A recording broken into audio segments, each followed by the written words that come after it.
Hapon na po sa lahat. Ano po, kapala tayo, si Konsihal Sir Wit Asis kapiling natin, ano, sapagkat nung asais, ano, talagang naging makabuluhan po yung session, sapagkat meron pong nabuong para bagang resolusyon, no, na kumagay notice of invitation na wakasan na. Ito pong joint venture agreement between the CNWD and the Prime Water. Magandang hapon po, Konsihal, na nanonood po ang mga taga-Camarines po. Magandang araw po sa ating lahat. Maraming salamat po. Opo, siguro po unang tanong, kayo po ang parang author na, no, ng naturang resolution. Bakit po dumating sa punto na naaprubahan po itong intention na ito na wakasan po itong GBA? Una, yung rason kung bakit file tayo ng resolution patungkol po doon sa mag-issue pa rin sa Prime Water. Dahil alam nyo, matagal na, ilang taon na rin na nagreklamo tayo, no, sa serbisyo ni Prime Water. Pero napakatahimik ng Camarines Norte Water District na kapartner ni Prime Water sa joint venture agreement. At least ang CNWD management, si Engineer Villaluz, alam na natin kung ano yung kanyang stand. Kasi nung humarap siya sa Sangguniang Bayan noong September 2024, pinaabot niya talaga sa amin yung kanyang paninindigan, yung kanyang pagkadismaya sa performance ng Prime Water. Kaya sabi niya, pinag-iisipan na nila na dalhin ito, no, sa concerned agency through arbitration. So dun ako nagkaroon ng ideya dito sa resolution na to. At pero yung CNWD Board of Directors, napakatahimik nila. Kung yung CNWD management, si Engineer Villaluz nagsalita na tungkol sa performance ni Prime Water, pero nakapagtatakan tahimik si board. Kaya gusto natin silang kalampagin. Alamin natin kung ano yung maging action nila dun sa resolution natin. At nabanggit mo nga, Kalino, kung ano po yung resolution natin, no?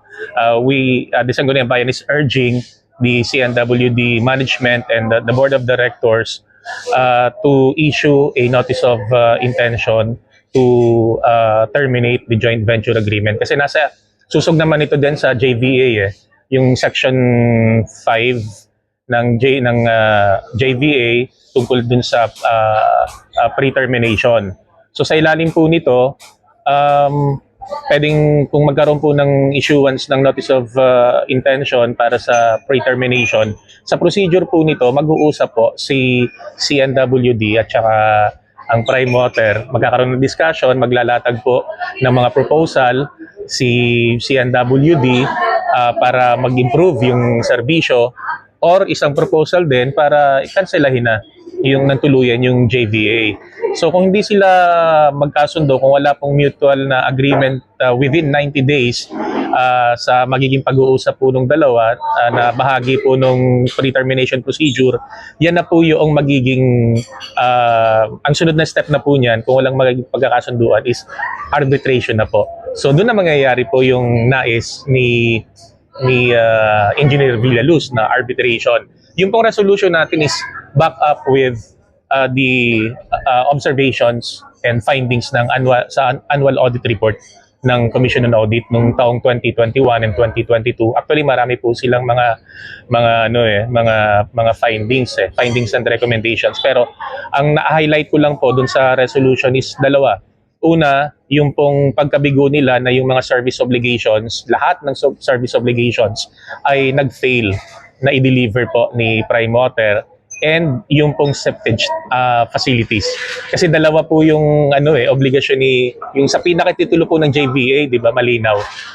Yung magiging obligasyon po ni JVA, yung water supply system natin and yung septage facilities, na both of them ay hindi po na-i-deliver ni Prime Water. So doon pa lang, klarong-klaro na nagkaroon talaga ng violation. Kaya justifiable na kumilos po si CNWD board para simulan po itong pre-termination procedure. Okay. So, eto lang po yung nakikita yung paraan para itong problema sa tubig malutas at maibalik ang pangangasiwa sa CNWD dito. Opo. Maaring hindi mabalik sa pangasiwa ng CNWD at magpatuloy si Prime Water. Pero ang paniniwala po namin sa Sangguniang Bayan, kung merong ganito pong pagkilos ng CNWD board, lalo na kung hindi lang po resolution ng local government unit ng DAET o ng Sangguniang Bayan at marami pang sumunod na ibang munisipyo na gagawa ng kahalintunan na resolution, and hopefully ang ating pong provincial government baka po maantig, baka po mabahala na yung top management at wala na silang magawa kundi agarang kumilos para solusyonan kung ano po yung mga problema talaga. Kasi kesa magkaroon ng arbitration na baka tuluyang magkansela sa JBA na hindi po nila gugustuhin yon. So hopefully ito pong senaryong ito na nabanggit ko ay ito po yung maging katotohanan para maramdaman natin na kumikilos na si Prime Water para ma-resolve po itong problema natin. Okay. Sa tingin po ba ninyo, makikipagtulungan ang CNWD management doon sa kahilingan ninyo na wakasan na ito po naman joint venture agreement?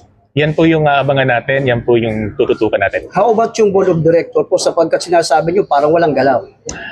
Well, yun nga. Diyan natin malalaman kung pro-consumers ang CNWD Board of Directors. Kasi napakalinaw po dun sa mga whereases, sa mga premises po ng resolutions natin na talagang dapat lang na sila ay kumilos na. Kung hindi sila kikilos, mas lalong magkakaroon po ng negatibong impression sa kanila ang mga consumers. Nabanggit niyo po kanina na para bagang mga bago na rin ang ating mga board of the directors ng CNWD, no? Ang nag-appoint po nito, di ba ang kasalukuyang gobernador? Opo, sa ilalim po ng panuntunan sa creation po ng mga water district, kung ang water district po ay ang sineserbisyohan lang po ay isang munisipyo, ano po yan, mayor. Pero sa case po ng CNWD, since 7 service areas po siya, 7 municipalities, governor po ang nag-a-appoint. So presently, sa pagkakaalam ko po, no, kung hindi po ako nagkakamali, majority na po ng mga board of directors ngayon ay appointed na po ng kasalukuyang gobernador. Now, makailang ulit yung inibitahan ang management, ang pamunuan ng Prime Water. Eventually, dumalo kahapon. Were you satisfied sa mga paliwanag na ibinahagi nila sa Sangguniang Bayan? Obviously not.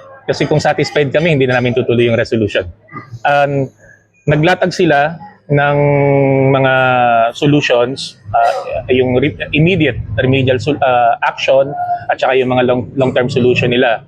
Yung immediate remedial action nila is yung valving operation na sinasabi po nila na kukuha muna sila ng source ng tubig from yung mga spring sources natin para mag-augment ng supply dun po sa mga problematic areas. Tapos yung water rationing. Pero yung question namin yung water rationing dahil una walang schedule eh. Nabibigla na lang yung mga consumers, parang nanguhula yung mga consumers kung saan ba yung magrarasyon, anong barangay ba yung rarasyonan. So hindi po hindi po effective yung pong water rationing nila, and as well as yung kanilang water rotation. Nagtry po sila na gawa ng paraan na isara po yung mga yung supply ng tubig sa mga subdivision ng Daet North para isupply sa Daet South, pero wala pong nangyari, pumalpak po yun.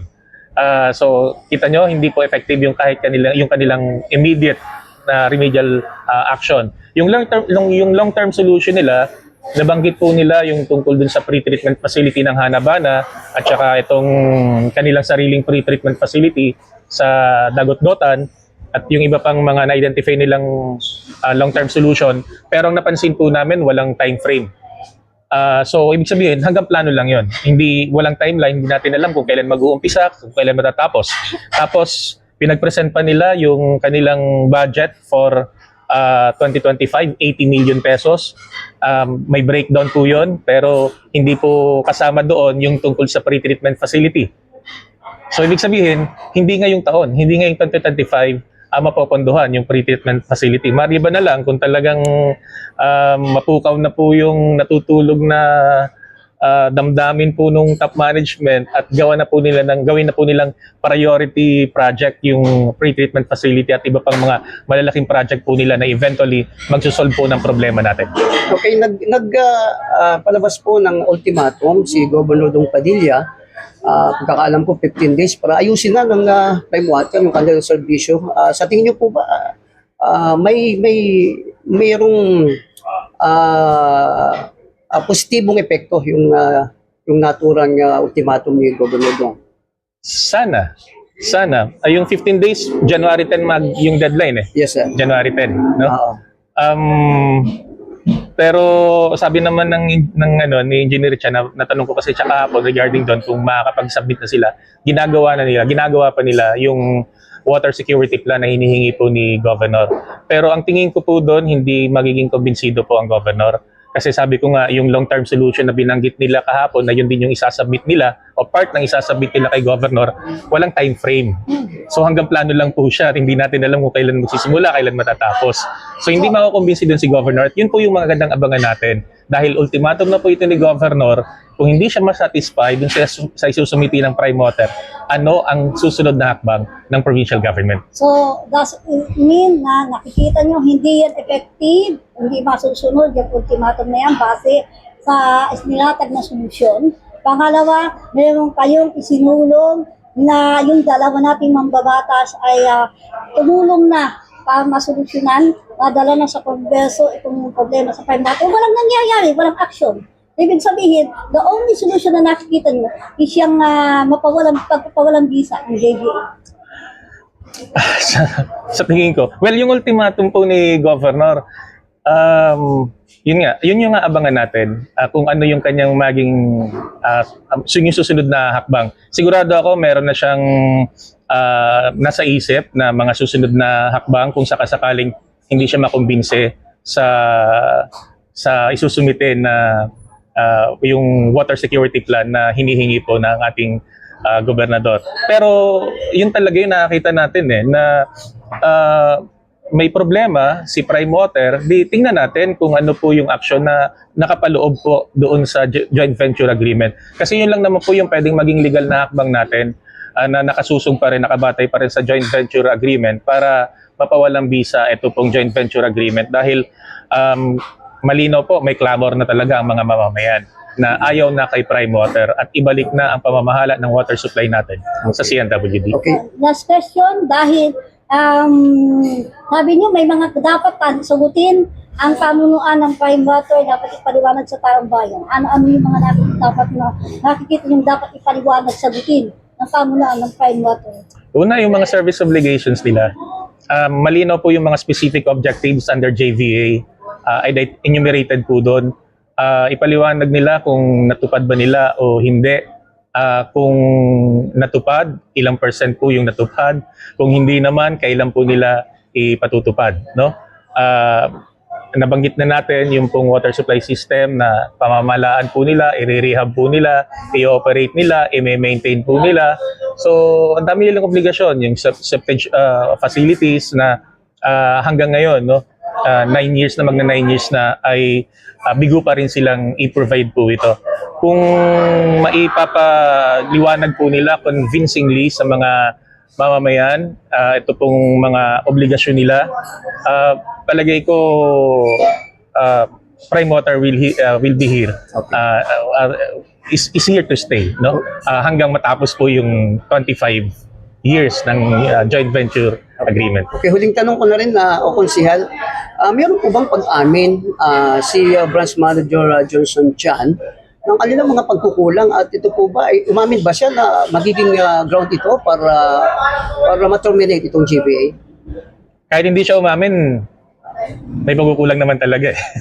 hindi may kakaila yun. Pero ang isang inamin niya, yung pong natanong ko sa kanya na patungkol po dun sa naging statement ni Engineer Villaluz. Kasi nung September 16, appearance ni Engineer Villaluz, binanggit niya na dahil po dun sa TRO, sa taripa, yung pag-increase ng water tariff po natin, kaya nag-hold back din si Prime Water o biglang iniurong yung mga budget na para sana sa mga malalaking proyekto katulad po nung pre-treatment facility sa Dagututan Filtration Facility. Nung panahon ni Engineer Moroda as branch manager, dinitalya niya yung timeline ng pagsasakatuparan ng pre-treatment facility sa DFF. October 2022, supposedly, actually, nag-start yun, October 2022, nasunod yun. Yung pre-engineering na proseso para po dun sa pre-treatment facility. From October 22 to October 2023, yung pag-bidding, pag-award sa contractor, hanggang sa pagiging operational ng pre-treatment facility. 1 year in the making yon, from October 22 to October 2022 to October 2023. So, bidded na yon, nagkaroon ng contractor, naghihintay na lang si contractor ng down payment para pasimulan na yung pre-treatment facility. Ang naging problema, nang ma-issuehan po ng TRO yung kanilang 20% increase, hindi na rin po nag-infuse ng investment, hindi na rin nagpalabas ng pondo si Prime Water. Kaya yung pong timeline hindi po nasunod. So anong ibig sabihin po nun? Ang ibig sabihin po nun, ang hanap talaga ni Prime Water, ang priority talaga ni Prime Water ay hindi po para bigyan ng serbisyo ang mga consumers. Ang priority talaga nila ay tubo, yung profit po nila. Kitang-kita po, at inamin po ito mismo, nung tanungin ko si Engineer Chan kung kinukumpirma nyo ba yung statement na yon ni Engineer Villaluz na dahil dun sa TRO, kaya hindi kayo nagbigay ng mga proyekto, kinumpirma niya? Oo, yun ang kanyang sabi. So doon pa lang nalantad na talaga na si Prime Water ay profit muna ang gustong unahin. Kung wala kaming mapala sa inyo na increase, teka muna, tsaka na lang yung development na ibibigay namin sa inyo. So, yun ang sitwasyon. So, may tatanong pa? Huli na talaga. Ang napabanggit po, parang nakakaladkad ang pangalan ni former Governor Egay Taliado sa issue pong ito. Ano po yung inyo pong opinion tungkol po dito at anong masasabi po ninyo dito? Hindi ko alam kung anong batayan ng mga nag-uugnay kay Governor Taliado dito po sa usapin na to.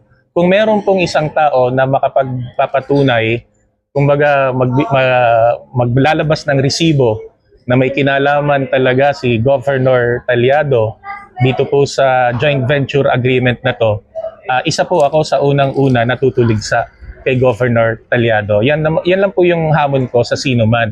Pero kung ang binabanggit lang po at yun ang naririnig ko lang na si Governor Taliado, inappoint yung mga board of directors noon na siyang nag-approve ng JVA, na imposibleng hindi alam ni Governor Taliado yung naging desisyon ng board, puro assumption po yan. Hindi po yan matibay na resibo. Kasi yung argumentong yun ay pwedeng gamitin din na argumento sa kasalukuyang administrasyon. Kung ang sinasabi nila ay pwedeng impluwensyahan, bakit hindi inimpluwensyahan ni Governor Taliado, who at that time, by the way, was suspended, no? Hindi po siya yung nakaupo. In fact, ang provincial government, kahit kung sino man yung nakaupo nung panahon, hindi naman signatory dun sa joint venture agreement na yun. Ang mga signatory lang po doon sa joint venture agreement, yung CNWD board at saka yung dating general manager at saka yung mga taga Prime Water. Yun po yung resibo. Now, kung sinasabi lang po nila based on their assumption na dapat si Governor Taliado inimpluwensyahan yung CNWD board para hindi paboran yung joint venture agreement, pwede natin gamitin po yung argumentong yan sa kasalukuyan na ang governor ngayon, bakit hindi naman iniimpluwensyahan? Dahil hindi siya nananawagan o kaya pinatawag ang CNWD board at para impluwensyahan niya at sabihin sa board na kumilos na kayo para baliwalain na o kaya papapalang saysay na yung joint venture agreement. Diba? So we can use the same argument dito po sa kasalukuyang administrasyon pero hindi po magandang pagtatalo yun na nagiging political issue na sana hindi. Kaya klaro po na ginagagamit lang po sa politika ito pong issue na to, na sana hindi po at mag-stick po tayo kung ano po talaga yung totoong issue sa likod po nitong joint venture agreement sa pagitan ng CNWD at Prime Water. Okay, wala na po kaming Sir tanong. Hal, wala na kami tatanong. Okay. Ano otherwise, may nais pa kayo ipahagi sa ating mga kababayan. Wala na po. Yun lang, except siguro kung meron pang mga developments na sa tingin po natin hindi talaga advantageous or beneficial para po sa mga consumers. Maninindigan po tayo. Kung kinakailangan dalhin po natin itong usapin na to sa sangguniang bayan through a resolution or privilege speech, we will do that para maisa boses po natin yung pong damdamin ng mga nagreklamong mga consumers natin dahil sa palpak na serbisyo po ng patubig. Okay. Maraming salamat, Konsehal, at mabuhay po kayo. Maraming salamat din po.